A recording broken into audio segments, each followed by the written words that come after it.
श्लोक नंबर 36। अखंड भजन से भक्ति का साधन संपन्न होता है।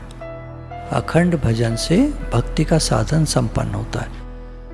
करता क्या है आदमी के माला लेगा, भजन करेगा, फिर माला रख देगा तो भजन को भी रख देगा। माला को रख दिया तो भजन को भी रख दिया। ऐसे नहीं है, भजन को नहीं रख देना है। माला तो रखनी पड़ती है समय समय पर भजन को नहीं रखना चाहिए। भजन चलता रहे अंदर में। तो उसके लिए हम लोगों ने 2 युक्तियां सोची थी, किसी की बताई हुई नहीं है। हम लोगों ने अपने आप मन से, जैसे आदमी सोच लेता है, हमने भी सोचा था कि भाई महामंत्र का जप तो एक है, माला पे होता है, बाकी टाइम क्या करें। तो गुरु ने युक्ति दी, सांस सांस सिमरो गोविंद। जप सांसों की माला पे नाम।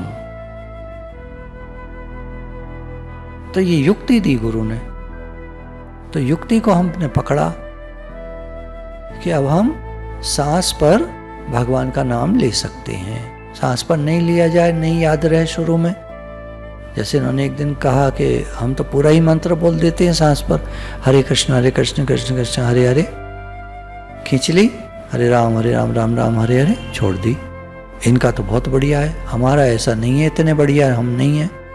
हम लोग थोड़े मंद बुद्धि हैं, समझ कम है जरा हमें।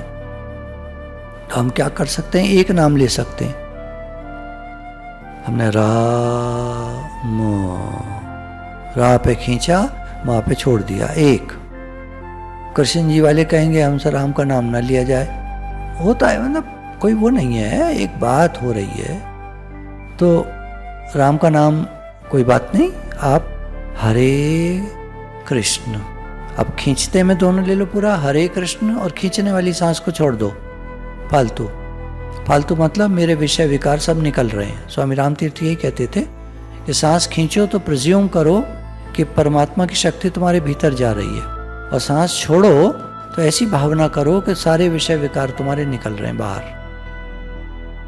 तो हरे कृष्ण पे खींचा, भावना जैसी करनी है, भगवान अंदर गए या कुछ नहीं, भगवान का नाम लिया और सांस छोड़ी तो विषय विकार निकल गए। एक बार भावना करके उसको फिर चलने दिया जाए, हरे कृष्ण, और छोड़ दी। अब युक्ति है हमारी, कैसे हम भगवान को हर समय याद रखें। युक्ति करनी पड़ती है ना। तो भजन भक्ति का प्रधान अंग है। और कैसे होना चाहिए, अखंड भजन होना चाहिए, तब भक्ति का साधन संपन्न होता है। ये श्लोक है। तो भजन भक्ति का प्रधान अंग है। यह साध्य और साधन दोनों है। साध्य भी क्या है, भगवान का नाम, और साधन क्या है, भगवान का नाम। भगवान का नाम लेना, ये साधन हुआ। भगवान का नाम पक्का हो जाए, ये साध्य हो गया। तो अभी हम लोग बच्चे हैं, चल रहे हैं। भगवान जी भी जानते हैं कि ये बच्चे लोग हैं, अभी धीरे धीरे चल रहे हैं, सीख रहे हैं।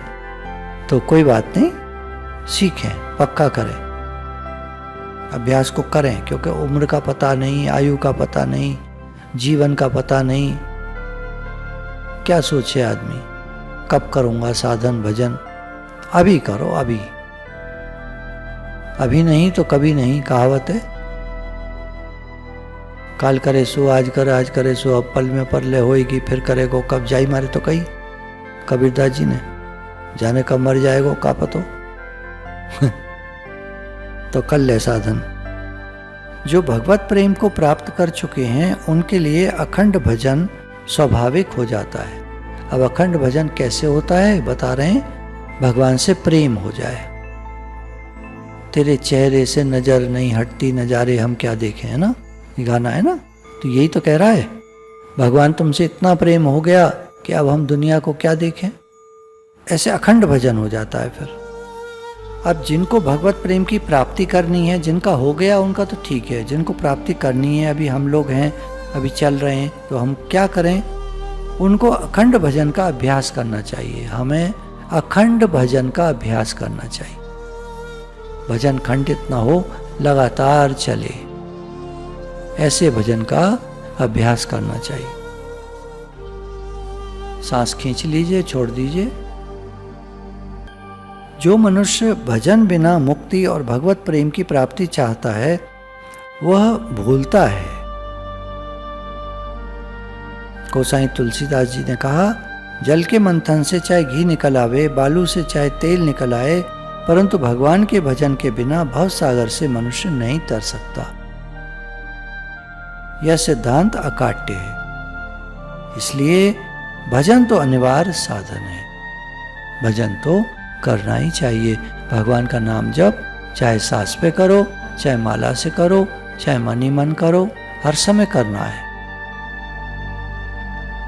अब इसी को महाप्रभु चैतन्य क्या करते थे, वो जोर जोर से आवाज लगाते थे, दहाड़ते थे, चिल्लाते थे, हा कृष्ण, ऐसे जोर जोर से चिल्लाते थे। क्या, क्यों? अभ्यास के लिए, मन के अंदर घुस जाए नाम। क्योंकि मन आसानी से भगवान का नाम पकड़ता नहीं है, संसार की चीजें आसानी से पकड़ता है, संसार की चीजें झट पकड़ता है, भगवान का नाम पकड़ने में ऐसे दिक्कत होती है, मुश्किल लगती है। तो वैसे जोर से चिल्लाते थे कि अंदर तक घुस जाए नाम, अपने भी औरों के भी। आप जपत और नाम जपावे, खुद भी जपे औरों को भी जपा दे, इसलिए चिल्लाते थे, जोर से दहाड़ते थे। खुद भी भजन कर लिया, औरों का भी भजन हो गया। इसलिए भजन तो अनिवार्य है, साधन है। फिर भक्ति के साधक के लिए तो यही एक खास वस्तु है। अब हम भक्ति मार्ग पे लगे हैं तो हमारे लिए तो भगवान का नाम लेना ही खास वस्तु है। विषय से मन हटाकर यदि भगवान में न लगाया जाए तो वह वापस दौड़कर वहीं चला जाएगा, है ना। सामान नया नहीं लाए, पुराना सामान बाहर निकाल दिया तो धीरे धीरे पुराना सामान ही भीतर आ जाएगा, क्योंकि नया तो ला नहीं रहे हम। अब मन विषयी है, पुराना पुराना पापी है ये। अब नया साधन भजन हम ला नहीं रहे, नहीं कर रहे ज़्यादा प्रयास, तो पुराना विषय विकार का जो हमारा मन था वो वापस आ जाएगा, फिर वही संसार में प्रवृत्त हो जाएगा, फिर वही बातें आएंगी मन में। तो विषयों से मन हटाकर यदि भगवान में न लगाया जाए तो वह वापस दौड़कर वहीं चला जाएगा, विषयों में। विषय त्याग वैराग्य है और भगवत भजन अभ्यास। भगवान ने गीता में कहा, हे अर्जुन, अभ्यास और वैराग्य से ही मन वश होता है। तो अभ्यास क्या है? भगवान का भजन करना, ये तो अभ्यास हुआ। वैराग्य क्या हुआ? विषय त्याग, विषयों से त्याग, विषयों का त्याग और विषय की आसक्ति का त्याग, ये वैराग्य हुआ। तो धीरे धीरे समझ समझ के, एकदम से नहीं होता एक दिन में। बहुत पुराने हमारे संस्कार पड़े हुए हैं। अगर हम किसी आदमी से कहें कि तुम ये चीज़ खाना छोड़ दो, दिन भर चिंतन करेगा उसी का और उसी को खाएगा। बात आती है ना, महात्मा जी ने सेठ जी से कहा, बंदर का चिंतन मत करना, बाकी कुछ भी करना। पागल हो गए वो 7 दिन में, बंदर ही बंदर, बंदर ही बंदर। बाल बाल सब खींच लिए उन्होंने अपने, फटे हाल आए, मार चीख चिल्लाते हुए, बंदर बंदर बंदर। अरे पागल, मैंने कहा था बंदर का ध्यान मत करना, बोला ये क्या कह दिया आपने, बंदर ही बंदर ध्यान आ रहा। तो अगर किसी व्यक्ति से कहो कि तुम्हें विषय विकार छोड़ना है तो उसी में जाके फंस जाएगा वो। टीवी मत देखना आज के बाद, नहीं देखेगी। टीवी मत देखना बिल्कुल आज के बाद, जाती दिखेगी, चलाएगी, चल रहा होगा तो वहीं बैठ जाएगी। टीवी देखना कभी कभी, कभी कभी देख लेना। अब छूट मिल गई, अब चलो कोई बात नहीं। प्रारंभिक साधक के लिए ऐसे नहीं बना सकते हम। मैं तो प्रैक्टिकल बात कर रहा हूं। बड़ी बड़ी बातें करना बहुत आसान है, तो हम तो एक साधारण इंसान हैं, अपनी अपनी तरह से बात करें। सुख आराम में पले, चीज़ों में पले, सब चीज़ें उस तरह से उपलब्ध हैं। कोई कहे छोड़ दो तो हम कहेंगे तुम्हें छोड़ दें, तुम्हें ही छोड़ दें चीज़ों तुम कह रहे हो ये छोड़ दो वो छोड़ दो, हम तो कह रहे हैं हम तुम्हें ही जो छोड़ दें। भगवान ने कुछ नहीं कहा छोड़ने ओढ़ने की बात। भगवान ने कहा हे अर्जुन, सब समय में मेरा स्मरण कर और कर्म भी कर, कुछ नहीं छोड़ने को कहा भगवान ने। गीता भगवान का ऐसा ग्रंथ है, भगवान को सब पता है आदमी का। अर्जुन लास्ट तक राज्य में लगा रहा, सब गीता सुन ली, सब कर लिया, सब अभ्यास बता दिए भगवान ने, सब बता दिया, आखिरी दम तक राज्य में लगा रहा। जब द्वारका से लौटा है, नोचा खोचा लुटा पिटा, भीलों ने मारा खूब, तब जाके अकल आई। तो युधिष्ठिर कहते हैं भैया अब समय आ गया है, हम लोग चले। तो अपने नाती पोते को किसको राज्य दे करके, तो परीक्षित को राज्य देकर और सारे के सारे स्वर्गारोहण के लिए चल पड़े। भैया मैं भी आ रहा हूं, तो आ रहा है आजा, मैं थोड़ी रुकूंगा। सब एक के पीछे एक चले गए। तब जाके वैराग्य आया है। भगवान ने सारी बात बता दी, लगा रहा, सब चीज ब्रैकेट में है, कोई कुछ कहता थोड़ी है अर्जुन के लिए। किसी ने नहीं कहा अर्जुन से कि तुमने भगवान से गीता सुनी, तुम राज्य काज में लगे पड़े हो, फंसे पड़े हो, पिटना थोड़ी था किसी को। अर्जुन उसी को मारता, कोई नहीं बोला। क्या कहने का भाव है कि जो प्रैक्टिकल बात है वो करनी चाहिए। तो यहां इन्होंने बहुत प्रैक्टिकल तरीके से कहा इस बात को कि मन से भगवत चिंतन की चेष्टा तभी सफल होती है जब हमारी इंद्रियां भी भगवत संबंधी कार्यों में ही लगी रहें। सब काम भगवान का कर दो। काम करने की आदत है, संसारी विषयों के बीच में रहने की आदत है। हे नाथ आपके लिए करता हूँ, आपके लिए खाता हूँ, आपके लिए जीता हूँ, आपका परिवार है, सब कार्य आपके लिए होता है, आप ही का पैसा है। हर चीज़ को भगवान के समर्पित कर दो और कार्य करने का क्योंकि वेग है, आपके लिए करता हूँ। और अब आदत डालो भजन की, अभ्यास और वैराग्य। वैराग्य आएगा बाद में, पहले अभ्यास, भजन की आदत डालो। यदि कान और जबान भगवान में लगे रहेंगे,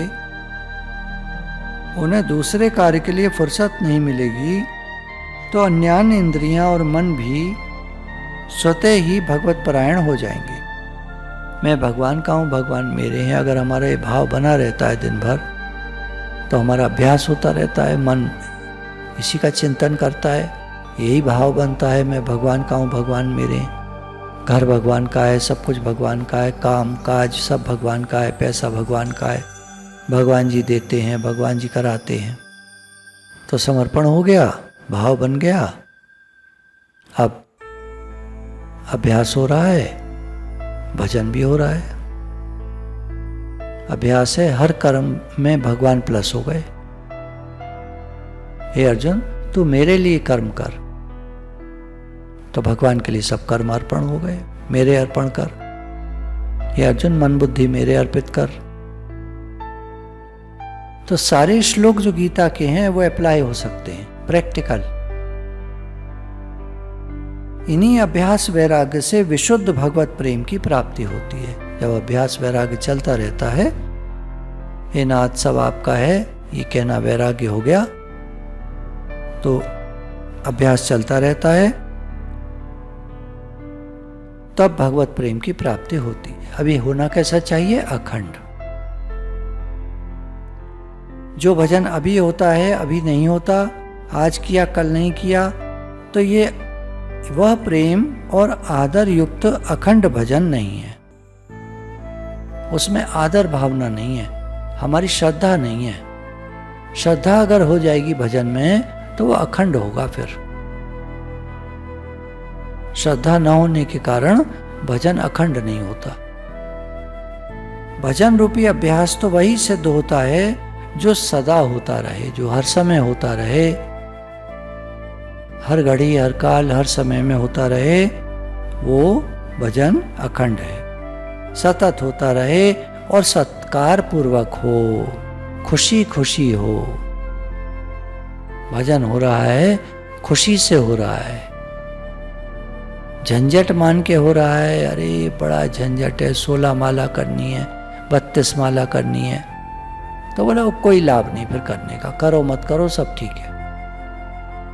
फिर कोई कहेगा something is better than nothing, तो चलो करो, पर वो बात नहीं आएगी जो सत्कार पूर्वक किया जाएगा, आदर पूर्वक किया जाएगा, श्रद्धा पूर्वक किया जाएगा, फिर जो रिजल्ट आएगा वो उत्तम होगा।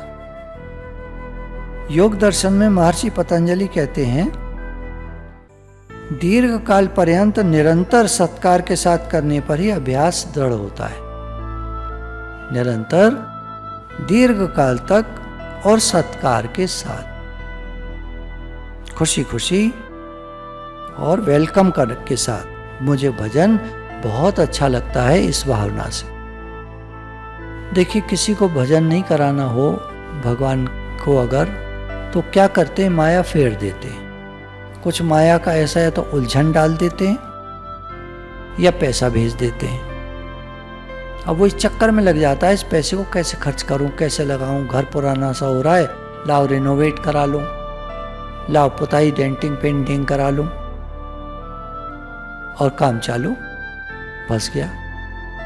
तो जब नित्य निरंतर अखंड स्मरण होता है तो भगवान की प्राप्ति सहज हो जाती है। निरंतर अखंड, बिना खंड खंड के टुकड़े नहीं होते, बीच में टूटता नहीं है, लगातार भजन होता है, अंदर में चलता रहता है, तो उससे भगवत प्राप्ति सहज हो जाती है। स्वयं भगवान ने भी गीता में कहा है,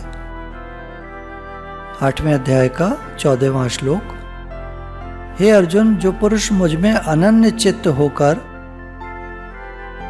नित्य निरंतर मुझको स्मरण करता है, उस निरंतर मुझ में लगे हुए योगी के लिए मैं सुलभ हूं।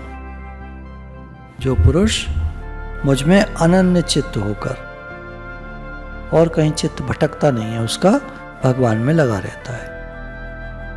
मंदिर क्यों बनाए गए?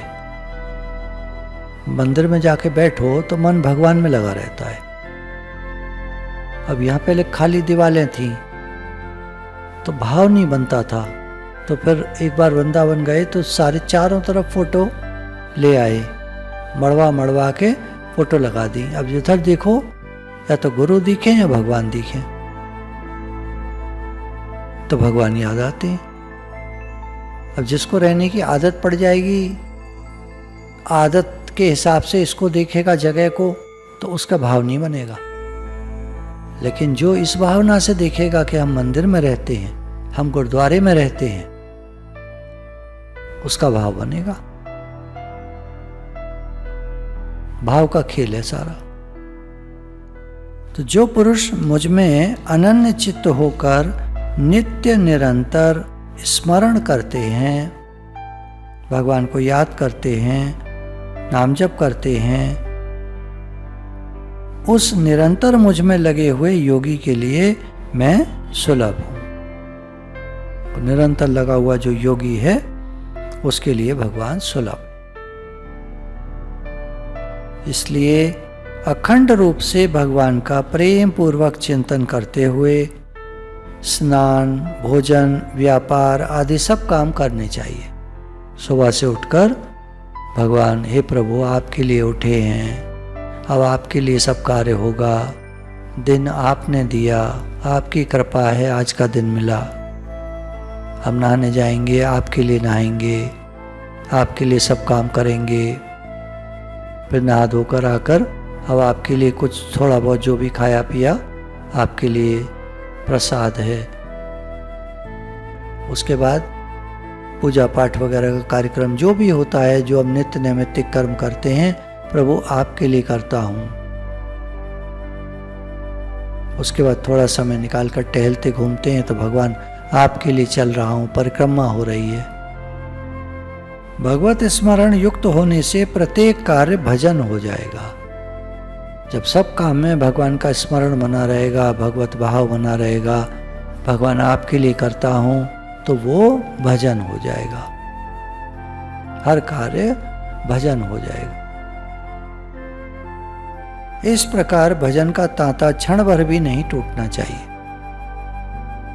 इस तरह से भजन का जो तांता है, लगातार जो भजन हो रहा है, वो टूटना नहीं चाहिए। स्वरूप का चिंतन न हो सके तो निरंतर भगवान का नाम स्मरण करना चाहिए। अगर लीला चिंतन, स्वरूप चिंतन भगवान का न हो सके तो नाम जप करें। नाम जप से भी और आगे है, भगवान ध्यान में आने लगे। भगवान ध्यान में आने लगे और नाम जप हो रहा है। लीला चिंतन स्टार्ट हो गया, भगवान की लीलाएं दिख रही हैं। एक क्रम है भक्ति का। भगवान के नाम स्मरण से मन और प्राण पवित्र हो जाएंगे और भगवान के पावन चरण कमलों में अनन्य प्रेम उत्पन्न हो जाएगा। जितना भगवान का नाम लेंगे उतना भगवान से प्रेम बढ़ता जाएगा। हमारे प्राण जो हैं वो पवित्र हो जाएंगे, क्योंकि सांस सांस पे उनका ध्यान हो रहा है, नाम लिया जा रहा है। नाम जप की सहज विधि यह है कि अपने श्वास प्रश्वास के आने जाने की ओर ध्यान रखकर श्वास प्रश्वास के साथ ही साथ मन से और साथ ही धीमे स्वर से वाणी से भी भगवान का नाम जप करता रहे। हरे कृष्ण कृष्ण कृष्ण हरे हरे, हरे राम राम राम हरे हरे। क्या बात बता दी इन्होंने, वाह वाह उस्ताद वाह। तो सांस सांस पर भगवान का ध्यान करता रहे। यह साधन उठते बैठते, चलते फिरते, सोते जागते, खड़े रहते सब समय किया जा सकता है। सांस आ रही है, जा रही है और भगवान का नाम चल रहा है। माला अगर है अपने पास तो फिर कोई दिक्कत ही नहीं है, फटाफट माला से चल रहा है। फिर सांस से कोई इतना वो नहीं, अगर करना है तो सांस के साथ भी करे, माला के साथ भी करे और बढ़िया अभ्यास हो जाएगा। ये अपने ऊपर है कैसे करना। अभ्यास दृढ़ हो जाने पर चित्त विक्षेप शून्य होकर निरंतर भगवान के चिंतन में अपने आप ही लग जाएगा। अभ्यास जब पक्का हो जाएगा तो चित्त जो है विक्षेप शून्य होकर, जो ये विक्षेप आता है ना, मन चलता है, हम कर तो रहे नाम जप और चल रहा है मन इधर उधर, तो उसका चलना बंद हो जाएगा। विक्षेप शून्य होकर निरंतर भगवान के चिंतन में अपने आप ही लग जाएगा। फिर लगातार भगवान का नाम चलेगा। क्या बताया शुरू में, नाम जप करो। माला रख दी तो सांस सांस पे करो, लगातार करो, अखंड करो। अखंड करने से नाम जप का अभ्यास दृढ़ होता जाएगा और जो चिंतन है, जो होना चाहिए, वो धीरे धीरे करके नाम जप करते करते अंतःकरण पवित्र हो जाएगा, प्राण पवित्र हो जाएंगे और भगवान का लीला चिंतन या स्मरण, उस तरह का स्वरूप चिंतन होने लगेगा। अभ्यास जब दृढ़ हो जाएगा तो चित्त विक्षेप शून्य हो जाएगा और निरंतर भगवान के चिंतन में अपने आप ही लग जाएगा। प्रायः सभी प्रसिद्ध भक्तों और संतों ने इस साधन का प्रयोग किया था। भगवान के स्वरूप, प्रभाव, रहस्य, गुण, लीला अथवा नाम का चिंतन निरंतर तेल धारा की भांति होता रहना चाहिए। यही अखंड भजन है। गुरु भगवान के शुक्राने।